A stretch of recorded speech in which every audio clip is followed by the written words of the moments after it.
বিসমিল্লাহির রহমানির রহিম। আলহামদুলিল্লাহ ওয়াসসালাতু ওয়াসসালামু আলা রাসূলিল্লাহ। আসসালামু আলাইকুম ওয়া রাহমাতুল্লাহি ওয়া বারাকাতুহু। সম্মানিত দর্শক, যে যেখান থেকে আমাদের এই অনুষ্ঠানটি দেখছেন, আপনাদেরকে আমি হুসাইন আহমদ স্বাগত জানাচ্ছি। দর্শক, মাস মিডিয়ার এই যুগে আজকে খুব সম্ভব মেজরিটি মানুষ মিডিয়ার সাথে জড়িত। সামাজিক মাধ্যমের অপ্রতিরোধ্য বিস্তারে সবাই কমবেশ গণমাধ্যমের সাথে, সংবাদ ও সাংবাদিকতার সাথে যুক্ত হয়ে পড়েছেন। আমাদের লাইফস্টাইল এমনভাবে গড়ে উঠেছে যে চাইলেই আজকে ইলেকট্রনিক্স মিডিয়া, সংবাদ ও সাংবাদিকদের এড়িয়ে চলা সম্ভব নয়। ইসলামী শরিয়াহ যেভাবে আমাদের জীবনের প্রতিটি ক্ষেত্রে আমাদেরকে পথ দেখিয়ে যায়, ঠিক ঠিক তেমনি এই বিষয়েও শরিয়ার পথ নির্দেশ রয়েছে। এবং সেটা কি, এসব আমরা আজকে জানবো মুফতি শরীফ মোহাম্মদ সাঈদের কাছ থেকে। আমাদের সাথে যুক্ত আছেন বার্মিংহাম যুক্তরাজ্য থেকে শিক্ষক ও গবেষক মুফতি শরীফ মোহাম্মদ সাঈদ। মুফতি সাহেব, গ্লোবাল অ্যাফেয়ার্সে আপনাকে স্বাগতম। আমাদের যুক্ত করার জন্য আপনাকে ধন্যবাদ। জাযাকাল্লাহ খাইরান। তো মুফতি সাহেব, আমাদের আজকের আলোচনার বিষয় সংবাদ, সংবাদ মাধ্যম ও সাংবাদিকতা। তো সংবাদ কি, সংবাদ মাধ্যম কি, ইসলামী বা এর কি সংজ্ঞা দেয়? ইসলামে সাংবাদিকতার কথা কি আছে? শরিয়া এ ব্যাপারে কি পথ নির্দেশ দেয়? তো আমরা আপনার কাছে সংবাদ অর্থ হলো খবর বা তথ্য। জি। সেমতে আসলে যে কোনো ঘটনা পৃথিবীর কোন প্রান্তে ঘটলে এই ঘটনার প্রবাহ সম্পর্কে যে তথ্য বা তথ্য সমষ্টি, এগুলোই আসলে সংবাদ। সংবাদের ইংরেজি হলো নিউজ, আর আরবিতে সংবাদের হয় আখবার। আর যে মাধ্যমের সংবাদ প্রচার করা হয় এটাই সংবাদ মাধ্যম। সংবাদ মাধ্যমের ইংরেজি হলো মিডিয়া। তো সাধারণত বর্তমান সমাজ এবং বর্তমান যুগ আসলে মিডিয়ার যুগ। আপনি যেভাবে আগে বলছেন যে বর্তমানে খুব কম মানুষই মিডিয়া থেকে দূরে আছে। ইচ্ছায় বা অনিচ্ছায় অটোমেটিক আমরা এক চক্রের ভিতরে আছি, এবং চক্রের মাধ্যমে আমরা অনেকেই সংবাদের সাথে জড়িত বা সাংবাদিকতার সাথে জড়িত। সংবাদ বা সাংবাদিকতার মূল বিষয় হলো প্রচার। প্রচার মাধ্যম মূলত সংবাদ মাধ্যম, মূলত প্রচার মাধ্যম। আর প্রচার আমরা আসলে এই সংবাদ মাধ্যম সাধারণত দুই প্রকার সংবাদ মাধ্যম পৃথিবীতে আছে। একটা হলো গণমাধ্যম বা পাবলিক মিডিয়া, যেমন রেডিও, টেলিভিশন, নিউজ পেপার ইত্যাদি। আর একটা হলো সামাজিক যোগাযোগ মাধ্যম বা সোশ্যাল মিডিয়া, যেমন ফেসবুক, টুইটার, ইউটিউব ইত্যাদি। তো গণমাধ্যম, যারা গণমাধ্যমে কাজ করেন ওনারা হচ্ছেন, ওনাদেরকে আমরা সাংবাদিক বলি। আর গণমাধ্যম হলো সংবাদপত্র বা সংবাদের মিডিয়া, মানে সংবাদ প্রচারের মাধ্যম। এবং আমরা পাবলিক যারা আছি আমরাও আসলে গণমাধ্যমের সাথে জড়িত, কারণ আমরা গণমাধ্যম পড়ি, শুনি। আমরা রেডিওর খবর শুনি, টেলিভিশনের খবর শুনি, নিউজ পেপার পড়ি। আর পাবলিক মিডিয়া যেটা, এগুলোর সাথে তো আমরা অনেকেই জড়িত। আমাদের অনেকেই ফেসবুক অ্যাকাউন্ট আছে, টুইটার অ্যাকাউন্ট আছে, বা ইউটিউবের অ্যাকাউন্ট না থাকলে অনেকে আমরা শুনি, দেখি। তো ফেসবুক দেখি, ফেসবুক চালাই, ইউটিউব শুনি, এগুলোর সাথে আমরা অনেক মানুষই আজকাল জড়িত। সেই হিসাবে সংবাদ এবং সংবাদ মাধ্যমের সাথে আমরা মানে অটোমেটিক ভাবে সামাজিক সিস্টেমই আমরা জড়াই গেছি। এর থেকে আমরা আসলে মানে বাইরে হইবার কোনো সুযোগ নাই, বা বাইরে হওয়ার তেমন দরকারও নাই, কারণ আমরাই আসলে অটোমেটিকলি এগুলোর সাথে জড়িত। আমরা যখন এগুলোর সাথে জড়িত হয়েছি তখন আমাদের লক্ষ্য করা দরকার এর গুরুত্ব কতটুকু ইসলামে, এবং সারিয়া এগুলাকে কিভাবে ব্যবহার করার দিক নির্দেশনা দিছে আমাদেরকে, এগুলো আমরা লক্ষ্য করতে হবে। এবং এইভাবেই আমাদের চলা দরকার, এবং সংবাদ, সাংবাদিকতা এবং সংবাদ মাধ্যমকে এইভাবেই আমাদের দেখা দরকার, এইভাবেই ব্যবহার করা দরকার, যেভাবে ইসলামী শরিয়া আমাদেরকে দিক দৃশ্য কি এবং ইসলামী সংবাদ মাধ্যম উদ্দেশ্যে মিল রেখে কি আসলে বর্তমান বিশ্বে যে সংবাদ মাধ্যমগুলো আছে, উদ্দেশ্য হিসাবে প্রচার করা হয় সত্যের অবহিত, সত্যের সন্ধান করা, এবং সত্য পাবলিক সংবাদ এবং মাধ্যম এবং সাংবাদিকতার মূল লক্ষ্য, এইভাবে প্রচার করা হয়। কিন্তু বাস্তবে দেখা যায় একটু ভিন্ন চিত্র। আজকাল অনেক দলীয় দৃষ্টি প্রচার এবং প্রসার মাধ্যমে ব্যবহার করে, আবার নিজেদের তাদের যে আইডিওলজি, নিজস্ব আইডিওলজি প্রসার এবং পক্ষে জনমত গঠনের জন্য আসলে সংবাদ মাধ্যম বা মিডিয়ারে ব্যবহার করুন। অনেকে আবার নিজেদের ভিন্ন মতের দমন করার উদ্দেশ্যে মানে সংবাদ মিডিয়ারে ব্যবহার করুন। আসলে এগুলা মূলত অনেকেই মিডিয়ার মাধ্যমে তথ্য সন্ত্রাসের হতো, অনেকেই তথ্য সন্ত্রাস করুন, সত্যরে মিথ্যা, মিথ্যারে সত্য, এইভাবে মানে বিরোধী মানুষ যারা আছেন, বিরোধী দলের বা বিরোধী মতের, তাদের ভালো মানুষও তাদের চরিত্র হনন করা, তাদের ভালোরেও মন্দ হিসাবে প্রেজেন্ট করা, এই তথ্য সন্ত্রাসগুলো বর্তমানে অনেক মিডিয়াই এগুলোর সাথে জড়িত। আবার অনেকেই দেখা যায় সংবাদ মাধ্যম এবং সাংবাদিকতার নামে মানুষের ব্ল্যাকমেইল করা, মানুষ থেকে অবৈধ মানে ফায়দা হাসিল কইরা মানুষ থেকে অর্থ সম্পদ হাতিয়ে নেওয়ার একটা মাধ্যম হিসেবে এগুলারে ব্যবহার করতেছে। তো আসলে যদিও বলা হয় যে সংবাদ মাধ্যম এবং সাংবাদিকতার মূল উদ্দেশ্য সত্যের সন্ধান এবং পাবলিকের কাছে সত্যের প্রচার, সঠিক তথ্য সম্পর্কে পাবলিককে অবহিত করা, কিন্তু এগুলার অন্তরালে আসলে অনেক দুর্নীতি, অনেক অনিয়ম এবং অনেক অপকর্ম চলতেছে এবং সত্যরে মিথ্যা বানানো, মিথ্যারে সত্য বানানো, একটা তথ্য সন্ত্রাস চলতেছে মূলত এগুলার মাধ্যমে। এই তথ্য সন্ত্রাস ইসলামে কমপ্লিটলি নিষিদ্ধ। ইসলামী শরিয়া আসলে সঠিক তথ্য পাবলিকের কাছে উপস্থাপন করার দিক নির্দেশনা দেয় এবং তথ্য সন্ত্রাসের সাথে যারা জড়িত এবং যারা সত্যকে মিথ্যা এবং মিথ্যাকে সত্য হিসাবে প্রচার করেন, ইসলামী শরিয়া মতে ওনারা মিথ্যুক এবং ওনারা ফাসিক, ওনারা কবিরা গুনার মানে রত আছেন সর্বদা। জি,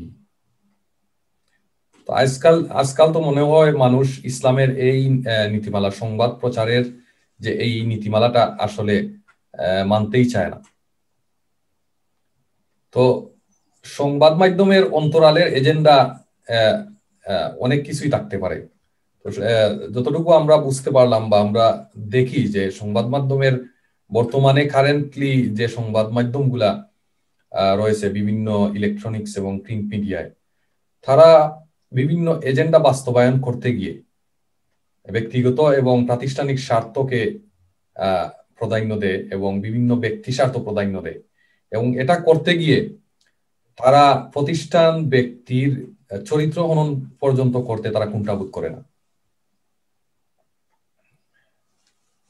এবং আমরা রিসেন্টলি দেখেছি যে এমনকি একটি বিষয়ে নির্দিষ্ট সংস্থার শরণাপন্ন না হয়ে মানুষ এই সব সংবাদ সোশ্যাল মিডিয়া এবং অন্যান্য মিডিয়ার সংবাদ ফলো করে মানুষ আইন নিজের হাতে তুলে নিচ্ছে, এটাও আমরা দেখেছি। তো সংবাদ মাধ্যমকে আসলে কে রেগুলেট করবে, এবং ইসলামের রেগুলেশনটা যদি আরেকটু আপনি ক্লিয়ার করতেন, পবিত্র কোরআনের কোনো আয়াত যদি আমাদেরকে কোট করতেন যেখানে এমন কোন নীতিমালা বা নীতিমালার কথা বলা হয়েছে। ওকে, ইনশাআল্লাহ। তো পবিত্র কোরআনে আসলে প্রচার সম্পর্কে সূরা মায়দা আয়াত নম্বর 67 আল্লাহ রাব্বুল আলামিন বলতেছেন, ইয়া আইয়ুহার রাসূল বাল্লিগ মা উনজিলা ইলাইকা মির রাব্বিক।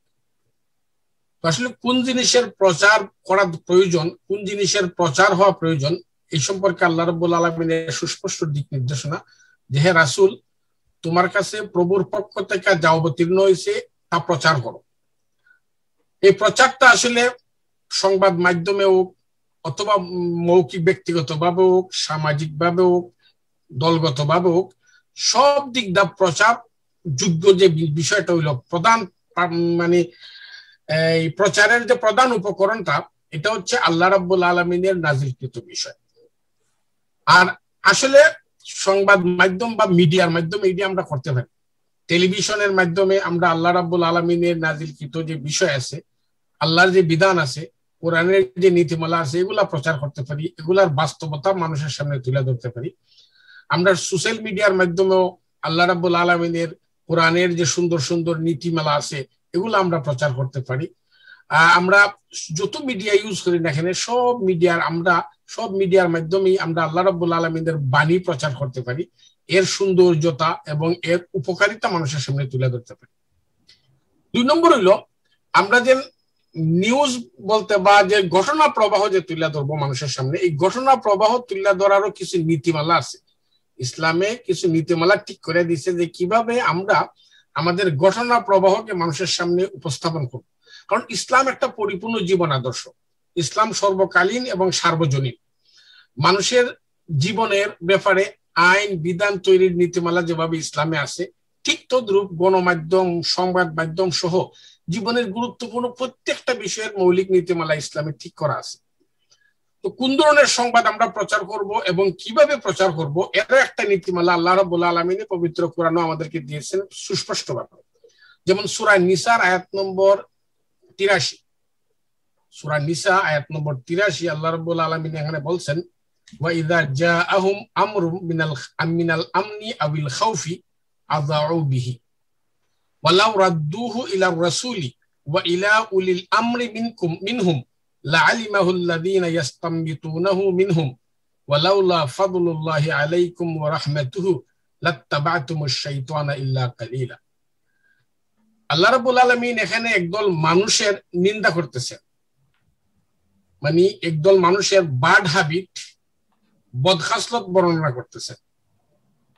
আল্লাহ রাব্বুল আলামিন বলছেন, ইযা জাআহুম আমরুম মিনাল আমনি আবিল খাউফি, অর্থাৎ যখন শান্তির কোনো বাণী, সংবাদ অথবা ভীতির কোনো সংবাদ আয় তাদের কাছে, তো ওই সময় তারা বলতে কি অজ্ঞ লোকেরা, মন্দ লোকেরা, তাদের স্বভাব হইলো এই ভীতির কথাটা বা শান্তির কথাটা তারা হুবহু প্রচার করে, যাচাই বাছাই করে না। যে আমি একটা সংবাদ শুনলাম, বাদ সংবাদ অথবা একটা খুশির সংবাদ শুনলাম, সংবাদ তো বাদ সংবাদ হইতে পারে, খুশির সংবাদ হইতে পারে, এই সংবাদটা যে শুনলাম, শুনে এটা যে প্রচার করে দিলাম, আসলে এটা সত্য মিথ্যা যাচাই করলাম না, অথবা কোন সংবাদটা আমাদের জন্য কল্যাণকর, কোন সংবাদটা কল্যাণকর না, তা যাচাই করলাম না, শুনলাম আর প্রচার করে দিলাম।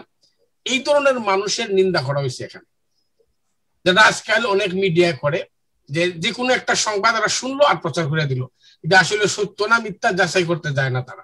আর অনেক বেশি হয়, জি জি, আর অনেক সময় তো তারা ইচ্ছা মানে উদ্দেশ্য প্রণোদিত ভাবে মিথ্যা বানাইয়া মিথ্যা সংবাদ তারা প্রচার করে। তো যারা বানাইয়া মিথ্যা সংবাদ প্রচার করতেছে, বানোয়াট সংবাদ, সত্যকে মিথ্যা হিসাবে, এরা তো আসলে বাদী।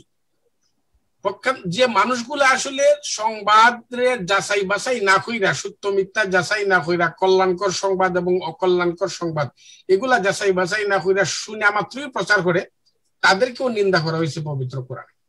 তো কিভাবে প্রচার করবে আল্লাহ রাব্বুল আলামিন তাও বলছেন। আল্লাহ রাব্বুল আলামিন বলছেন, লাউ রাদ্দুহু ইলার রাসূল ওয়া ইলা উলিল আমরি মিনহুম। আল্লাহ বলতেছেন যে একটা সংবাদ শোনার পর তারা যদি এই সংবাদটা রাসূলের কাছে নিয়ে যাইত, প্রথমেই প্রচার না কইরা রাসূলের কাছে যদি নিয়ে যাইত, অথবা তাদের মধ্যে যারা চিন্তাশীল ব্যক্তি, দায়িত্বশীল ব্যক্তি, তাদের কাছে যদি নিয়ে যাইত, তো লাআলিমাহুল লাযীনা ইস্তামবিতুনাহু মিনহুম, তখন তাদের যারা ইস্তেমবাতের ক্ষমতা রাখে, যাদের ভালো মন্দ মানে চিন্তা গবেষণা কইরা ভালো এবং মন্দ যাচাই বাছাইয়ের যাদের ক্ষমতা আছে, তারা আসলে বুঝতো যে কোন সংবাদটা প্রচারযোগ্য এবং কোন সংবাদটা প্রচারযোগ্য না। অর্থাৎ কোন সংবাদটা জাতির জন্য এবং জনগণের জন্য, কমিউনিটির জন্য কল্যাণকর, আর কোন সংবাদটা কল্যাণকর না, কোন সংবাদ প্রচার করা উত্তম, কোন সংবাদ প্রচার না করা উত্তম, ইত্যাদি ব্যাপারগুলা নিয়ে তারা চিন্তা গবেষণা করত। তাহলে এখানে ক্লিয়ারলি বোঝা যায় যে সংবাদের যে সিস্টেমটা আছে, আল্লাহ রাব্বুল আলামিন যে সিস্টেমটা দিচ্ছেন প্রচারের, তা হচ্ছে একদল মানুষ সংবাদ কালেকশন করব, কিন্তু তারা প্রচার করব না। কালেকশন করা মানে প্রচার করা না। সংবাদটা আবার যাচাই বাছাই করার জন্য একটা কমিটি থাকা দরকার। প্রতিটি মিডিয়ার, প্রতিটি গণমাধ্যমের একটা কমিটি থাকা দরকার, দায়িত্বশীল মানুষের কমিটি, যারা যে সংবাদটা তাদের কর্মীরা সংগ্রহ করলো, এই সংবাদটারে গবেষণা হইরা তারা প্রথমে দেখতে হবে যে সংবাদটা সত্য না মিথ্যা, তারপরে তারা যাচাই করবো সংবাদটা কিভাবে প্রেজেন্ট করলে মানুষের জন্য কল্যাণকর হয়, জনহিতকর হয়, জাতির জন্য কল্যাণকর হয়, কিভাবে সংবাদটারে প্রচার করে, কিভাবে সংবাদটার সম্প্রচার দরকার, এইভাবে তারা যাচাই বাছাই করে একটা সুন্দর সিস্টেম বের করবে। আর তা না কইরা শুনলাম আর প্রচার করলাম, এই যে নীতিটা, এই নীতিটা আসলে বাদ নীতি। এই নীতির মাধ্যমে সমাজে বাড এফেক্ট হয়। এই জন্য আল্লাহ রাব্বুল আলামিন বলছেন, লাউলা ফাদুল্লাহি আলাইকুম ওয়া রাহমাতুহু লাত্তাবা'তুমুশ শাইতানা ইল্লা কালিলা, তোমাদের উপর আল্লাহর অনুগ্রহ এবং দয়া না থাকলে তোমাদের অনেকেই শয়তানের মানে আনুগত্য, শয়তানের অনুকরণ করতে। খুব কম মানুষ আছে যারা শয়তানের অনুকরণ থেকে বাইচা থাকার মতো তাদের এবিলিটি আছে। কারণ বাদ প্রচার হইলে সমাজে বাদ এফেক্ট হয়, মন্দের প্রচারে সমাজে মন্দের প্রসার ঘটে। আমাদের সমাজে একটা প্রবাদ আছে, প্রচারেই প্রসার। আজকাল দেখেন কোনোভাবেই মন্দ ঠেকানো যাচ্ছে না, সন্ত্রাস ঠেকানো যাচ্ছে না, দুর্নীতি ঠেকানো যাচ্ছে না, খুন রাহাজানি ছিনতাই ঠেকানো যাচ্ছে না। অথচ এই জন্য সরকার পরিশ্রম করতেছে, প্রত্যেকটা দেশে সরকার পরিশ্রম করতেছে, পুলিশ পরিশ্রম করতেছে, বরং একদল পুলিশ পরিশ্রম করতেছে, আরেকদল পুলিশই দুর্নীতি করতেছে।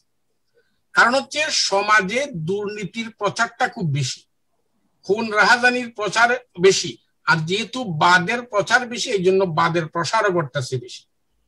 এই যে আল্লাহ রাব্বুল আলামিনের যে সিস্টেম, যে সংবাদ শুনো তারপরে যাচাই বাছাই করো, যাচাই বাছাই করার জন্য উলিল আমর যারা, দায়িত্বশীল লোক যারা, তাদেরকে যাচাই বাছাই করতে দাও। যাচাই বাছাই করার পরে শুধুমাত্র জনহিতৈকর সংবাদ যেগুলো আছে, জাতির জন্য কল্যাণকর সংবাদ যেগুলো আছে, এগুলা সুন্দরভাবে কল্যাণকর পন্থায় প্রেজেন্ট করো, সম্প্রচার করো। এটা হচ্ছে আল্লাহ রাব্বুল আলামিনের বাতানু নীতি সংবাদ সম্প্রচার।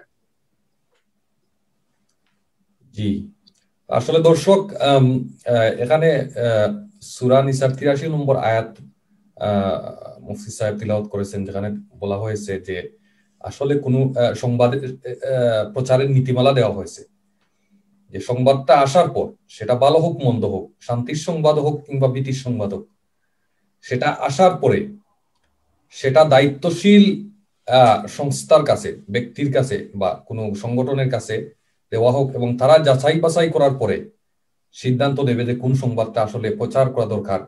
এখানে কোরআনের আয়াতের ট্রান্সলেশন আমার সামনে আছে, এখানে বলা হচ্ছে তাদের মধ্যে যারা তথ্য অনুসন্ধান করে তারা সেটার যথার্থতা নির্ণয় করতে পারবে। তো এই যে যথার্থতা নির্ণয় করার দায়িত্বশীলরা যথার্থতা নির্ণয় করবেন, কিন্তু আজকাল তো মনে হয় যে কেউ এই নীতিমালা মানতে চায় না, যে যা পাচ্ছে সেটাই শেয়ার করছে।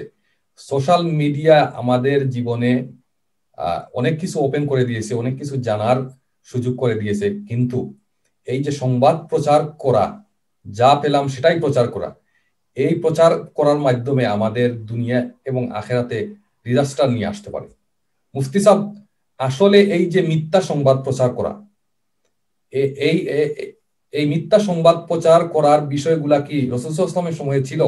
তখনকার সময়ে কি এমন মিথ্যা সংবাদ প্রচারিত হয়েছিল? এমন কোন উদাহরণ যদি দিতেন আমাদেরকে। সূরা হুজরাতের আয়াত নম্বর 6, এখানে এই মিথ্যা সংবাদ শুধু না, সংবাদ যে মানুষ, আসলে আপনি জানেন দুনিয়াতে অনেক কোয়ালিটির মানুষ আছে। কিছু মানুষ আছে তারা মানে সহজেই মিথ্যা কথা বলে, আবার কিছু মানুষ আছে যারা মিথ্যা কথা বলে না, তাদের মানে অনেক সমস্যা পড়লো তারা মিথ্যার আশ্রয় নেয় না বা মিথ্যা কথা বলে না। তো যারা সহজেই মিথ্যা কথা বলে, আপনি জানেন ইসলামে মিথ্যা কথা হচ্ছে আল কিযবু উম্মুল কাবাইর, কবিরা গুনার জননী হচ্ছে, পাপের জননী হচ্ছে মিথ্যা। তো মিথ্যা আসলে একটা বড় পাপ, মহাপাপ, এবং যারা মিথ্যা কথা বলে বা কবিরা গুনাহ করে তাদেরকে বলা হয় ফাসিক।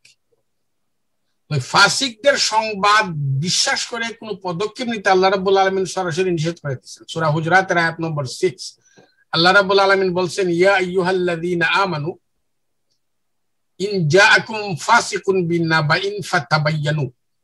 আল্লাহ বলছেন যে হে মুমিনগণ, কোন ফাসিক যদি কোনো সংবাদ নিয়ে আসে তো এটাকে, এই সংবাদকে তোমরা তদন্ত করো যে আসলে সংবাদটা সত্য না মিথ্যা। এমন একটা ঘটনা ঘটছিল রাসূল সাল্লাল্লাহু আলাইহি ওয়াসাল্লামের সময়ে, যে একজন মানুষ একটা জাতি সম্পর্কে সংবাদ দিয়েছিল, রাসূল সাল্লাল্লাহু আলাইহি ওয়াসাল্লাম একজনকে পাঠাইছিলেন জাকাত কালেকশনের জন্য।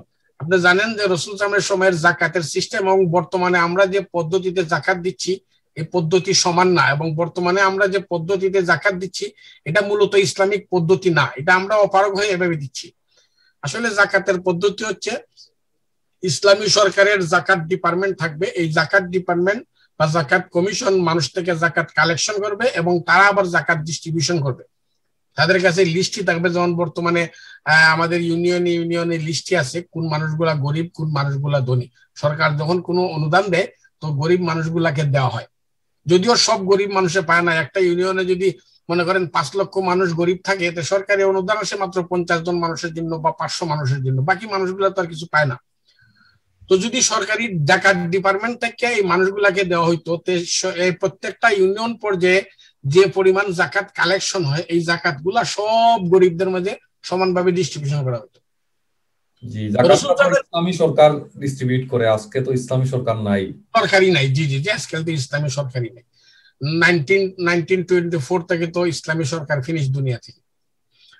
ওকে, তো কি বলছিলাম, হ্যাঁ, রাসূল সাল্লাল্লাহু আলাইহি ওয়াসাল্লামের পদ্ধতি ছিল যে জাকাত ধনীদের থেকে কালেকশন করো, গরিবদের মধ্যে বিতরণ করো। তো রাসূল সাল্লাল্লাহু আলাইহি ওয়াসাল্লামের জাকাত কালেক্টর থাকতো, যারা জাকাত কালেকশন করতো এবং বিতরণ করার মতো এরকম মানে লোকবল নিয়োগ থাকতো, যে কে কোন এলাকায় নিয়োগ করবে, বিতরণ করবে এবং কে কোন এলাকা থেকে কালেকশন করবে। তো রাসূল সাল্লাল্লাহু আলাইহি ওয়াসাল্লাম একজন মানুষকে পাঠিয়েছিলেন এক এলাকায় জাকাত কালেকশনের জন্য। উনি ওই এলাকায় ভয়তে যাই নাই। উনি মনে করছে ওই এলাকায় গেলে ওই এলাকার লোকদের সাথে ওনার ব্যক্তিগত দ্বন্দ্ব আছে, হয়তো ওনাকে দেখলে ওরা মানে মারবে, এমনকি মানে হত্যাও করতে পারে, এই ভয় ওনার ভিতরে আসছিল। এই ভয়ে উনি যায় নাই, আইসা মিথ্যা রিপোর্ট দিছিল যে ওরা মুরতাদ হয়ে গেছে, ওরা জাকাত দিবে না বলছে। তো রাসূল সাল্লাল্লাহু আলাইহি ওয়াসাল্লাম তখন খালিদ বিন ওয়ালিদ রাদিয়াল্লাহু তাআলা আনহুকে পাঠাইছিলেন, পাঠাইয়া বলছিলেন যে তুমি ফজরের পরে অ্যাটাক করবা, যদি ফজরের আজান শুনো তাদের কাছ থেকে তো অ্যাটাক করবা না, মনে করবা তারা মুরতাদ হয়নি। তো খালিদ বিন ওয়ালিদ গেছেন, যাইয়া রাত্রে অপেক্ষা করছেন তাদের এলাকার কাছে, ফজরের আজান শুনছেন, শোনার পরে তো তিনি আশ্চর্য হয়ে গেছেন যে সংবাদ পাইলাম যে ওরা মুরতাদ হয়ে গেছে, এখন থেকে ফজরের আজান দেয়। তখন খালিদ বিন ওয়ালিদ রাদিয়াল্লাহু তাআলা আনহু ওদের সাথে যোগাযোগ করছেন, যোগাযোগ করে দেখা গেল যে না, আসলে ওরা মুরতাদ হয়নি, বরং জাকাত কালেক্টর যে ছিল সে আসেই নাই তাদের এলাকায়। তো আল্লাহ রাব্বুল আলামিন এই ঘটনার পরিপ্রেক্ষিতে সারা দুনিয়ার কিয়ামত পর্যন্ত আগত মানুষের জন্য একটা রুল দিয়ে দিলেন। রুল হচ্ছে যে যখন কোনো ফাসিক কোনো সংবাদ নিয়ে আসবে, কোনো ফাসিক যখন কোনো সংবাদ দিবে, তো সংবাদ তদন্ত না করে বিশ্বাসও করো না এবং তদন্ত না করে কোনো পদক্ষেপও নিও না। এই হচ্ছে আসলে এটা একটা মিডিয়ার একটা মানে নীতিমালা, যে শুধুমাত্র মিডিয়া, জানেন বর্তমান বিশ্বেও অনেকটা এমনই, মিডিয়ার তথ্যের উপর নির্ভর করে কোর্টে বিচার হয় না, জানেন তো। মিনিং হচ্ছে মিডিয়া যে তথ্যগুলা দেয়, সম্প্রচার করে, এই সম্প্রচারকে বেস করে কোর্টে বিচার করা অবৈধ, এগুলা কোনো প্রুফ হয় না, কারণ এগুলার মধ্যে কিন্তু জানেন মানুষগুলা আসলে প্রতিপক্ষকে দমন করতে চায়, বা যে সরকার বা যে কোর্ট বা যে অর্গানাইজেশন সরকারি এরা প্রতিপক্ষকে দমন করতে চায়, তারা মিডিয়ারে ব্যবহার করে তারা মিডিয়াতে ইচ্ছা করে তারা মিথ্যা সংবাদ প্রচার করে, মিডিয়ারে ব্যবহার করে তারা মানুষকে বিপদে ফেলে। তো আল্লাহ রাব্বুল আলামিনের সুস্পষ্ট বিধান হচ্ছে যে ফাসিক ব্যক্তির সংবাদ বিশ্বাসও করতে নেই উইদাউট মানে ইনভেস্টিগেশন, আবার এই সংবাদের উপর ভিত্তি করে কোনো পদক্ষেপও নিতে নেই। এখন জানেন আমাদের দেশে বা বর্তমান বিশ্বে মিডিয়াতে যারা কাজ করতেছে তাদের মধ্যে তো আমার মনে হয় কাফির, মুশরিক, নাস্তিক আর মুনাফিকে বড়া। জি, ফাসিক লেভেলের মানুষও খুব কম, থাউজেন্ডে বা লক্ষে একজন দুইজন পাইবেন কিনা আমার সন্দেহ, কারণ অধিকাংশ মানুষগুলা নাস্তিক, মুরতাদ, কাফির, মুশরিক, আর কিছু আছে মুসলিম নামদারি মুনাফিক। ফাসিক লেভেলের মানুষও খুব কম আছে, আর মুমিন লেভেলের মানুষ তো নাই বললেই চলে, বা থাকলেও একদম হাতে গোনা। এই যে বর্তমানে মিডিয়ার অবস্থা, এই মিডিয়ার উপর আপনি কিভাবে নির্ভর করবেন, কিভাবে বিশ্বাস করবেন, কিভাবে পদক্ষেপ নেবেন? এই জন্য ইসলামের যে বিধান, যে প্রচার মাধ্যম যারা কন্ট্রোল করব, নিয়ন্ত্রণ করব, তারা ফাসিক লেভেলের না হইয়া তারা মুমিন লেভেলের যেন হয়। যারা মিডিয়া নিয়ন্ত্রণ করব, ব্যক্তিগত মিডিয়া হোক, সোশ্যাল মিডিয়া হোক, অথবা পাবলিক মিডিয়া হোক, মিডিয়ার যারা পরিচালক, মিডিয়ার যারা নিয়ন্ত্রক, সংবাদ যারা কালেকশন করে, সংবাদ যারা সম্প্রচার করে এবং সংবাদ যারা যাচাই বাছাই করে, এদের প্রত্যেক লেভেলের মানুষগুলাকে মুমিন লেভেলের মুসলিম হতে হবে, তারপরে এই সংবাদটা গ্রহণযোগ্য হবে। জি ভাই, সব দুটি প্রশ্ন সামনে এসেছে যে দর্শক দেখেন, এখানে সূরা হুজরাতের যে আয়াতটা আসছে সেখানে বলা হচ্ছে যে ফাসিক ব্যক্তির সংবাদ গ্রহণ করা যাবে না, তদন্ত করতে হবে, এবং কেউ যদি এই সংবাদটা গ্রহণ করে তাহলে তাকে লজ্জিত হতে হবে যদি তদন্ত ছাড়া এই সংবাদটা সে গ্রহণ করে। তো আজকাল যেটা মুফতি সাহেব বললেন যে আজকাল ফাসিক, কাফির সকলের কথা নির্বিচারে বিশ্বাস করা হচ্ছে, এই যে সংবাদ মাধ্যমে তারা কাজ করতেছে, এবং মুমিনদের বিরুদ্ধে কাফেরদের সংবাদকে আজ খুবই আহমিয়তের সাথে গ্রহণ করা হচ্ছে, যেন এতে কোনো ভুলের প্রশ্নই আসে না। অথচ খবরের পেছনের যে এজেন্ডা, সেই এজেন্ডাকে আমলে নেওয়া হচ্ছে না। আজকে দেখেন যে বড় বড় রাজনৈতিক দলের নিজস্ব অর্থায়নে পত্রিকা এবং মিডিয়া চলে, এবং বিভিন্ন রাষ্ট্রের অর্থায়নে তাদের নিজস্ব মিডিয়া চলে। ফর এক্সাম্পল, বিশ্বের অন্যতম বড় মিডিয়া হলো বিবিসি। তো বিবিসি একটা রাষ্ট্রের নিয়ন্ত্রণাধীন অর্থায়নে একটা মিডিয়া। এই বিবিসি মানে ব্রিটিশ ব্রডকাস্টিং কর্পোরেশন। তো এই যে এভাবে দেখেন যে একটা এজেন্ডা নিয়ে একটা মিডিয়া আসছে এবং সেই এজেন্ডা বাস্তবায়ন করতেছে। আজকে দেখেন যে যারা মিডিয়া নিয়ন্ত্রণ করছে, মিডিয়া আজকে প্রচার করতেছে মিডিয়াতে বিভিন্ন বিষয়, তারা তো নামাজের দ্বারে না, কিন্তু তারা নামাজিদের চরিত্র হনন করতে নিয়মিত খবর প্রচার করতেছে। মুফতি সাহেবের কাছে এখন আমার প্রশ্ন যে সংবাদ মাধ্যমে এই যে দুর্নীতি, এই দুর্নীতি যদি আমরা আমলে নেই, তাহলে মানে সংবাদ মাধ্যমে কাজ করা কি কতটুকু ঠিক হবে আমাদের জন্য? এই সংবাদ মাধ্যমে যুক্ত হওয়া কি সঠিক হবে আমাদের? আসলে আমি আগেই বলছি যে প্রত্যেকটা সংবাদ মাধ্যমের একটা হিডেন এজেন্ডা থাকে। দুই ধরনের কাজ বর্তমান বিশ্বে আছে, যেগুলার সামনে প্রচার করা হয় ভালো, কিন্তু এদের গোপন এজেন্ডা থাকে। এর মাঝে একটা হইলো মিডিয়া, আর আরেকটা হইলো মানে এনজিও গুলা, বেসরকারি সেবা সংস্থা যেগুলো আছে না, প্রত্যেকটা সেবা সংস্থার বাহ্যিক প্রচার হইলো লক্ষ্য উদ্দেশ্য যে আমরা জনগণের সেবা করি, জনকল্যাণে কাজ করি। কিন্তু আসলে প্রত্যেকটা সেবা সংস্থার অভ্যন্তরে অন্য কোনো এজেন্ডা থাকে। কারো এজেন্ডা থাকে নিজেদের ধর্ম প্রচার করা, কারো এজেন্ডা থাকে নিজেদের মতামত প্রকাশ করা, কারো এজেন্ডা থাকে যে সমাজ সেবার মাধ্যমে তথ্য মানে অনুসন্ধান করা, গোয়েন্দাগিরি যেটা হয় স্পাইং, কারো এজেন্ডা থাকে অর্থ আত্মসাৎ করা। এইভাবে বিভিন্ন এজেন্ডা নিয়ে এই প্রতিষ্ঠানগুলো গড়ে তোলা হয়। তো আসলে সংবাদপত্র বা সংবাদ মাধ্যম যেগুলো আছে, এগুলার মাঝে যেগুলার মূল এজেন্ডা থাকে ইসলামের বিরোধিতা করা, নাস্তিক্যবাদ অথবা কুফুরের প্রচার, শিরিকের প্রচার, মুনাফিকির প্রচার, এগুলাতে কাজ করা মিনিং হলো তাদেরকে সাহায্য সহযোগিতা করা। মুসলমানদের উচিত ইসলামের স্বার্থে এবং জাতির স্বার্থে এই এজেন্ডা, এই সংবাদ এই মিডিয়াগুলা কিন্তু আসলে পাবলিকরে মানে বোকা বানায়। মিথ্যা প্রচার করতে করতে এরা জাতির সাথে প্রতারিত করে।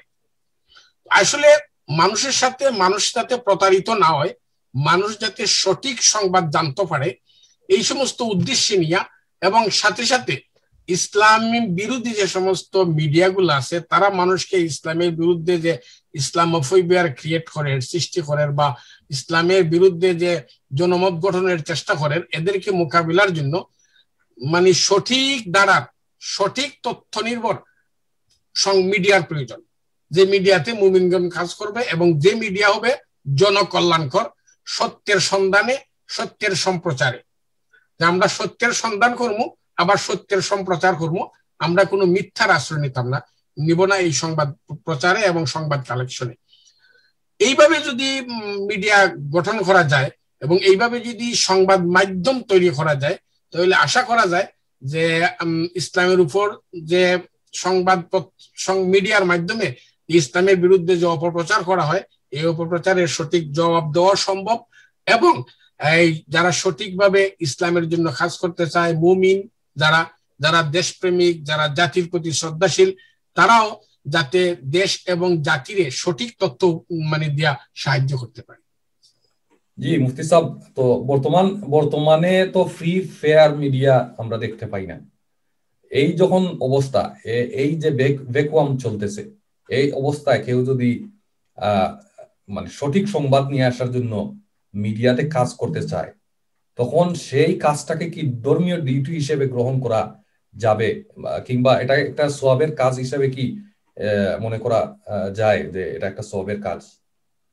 আসলে বর্তমান যে মিডিয়াগুলো, আমি একটু আগে ইশারা ইঙ্গিতে বলছি, যে মিডিয়াগুলার মূল উদ্দেশ্য ইসলাম বিরোধিতা করা, এগুলাতে কাজ করে কোনোদিন আপনি ইসলামের পক্ষে কিছু করতে পারবেন না।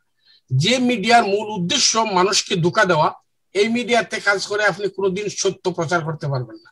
আপনি যদি সত্য প্রচার করতে যান, আপনাকে সরাইয়া দেওয়া হইব, হয়তো চাকরিচ্যুত করা হইব, নতুবা যদি দেখা যায় আপনি একবারে লাইনে একবার রেড লাইনে চলে গেছেন, তখন আপনারা তারা দুনিয়া থেকে সরায় দেওয়ার লাগেও চেষ্টা করবো।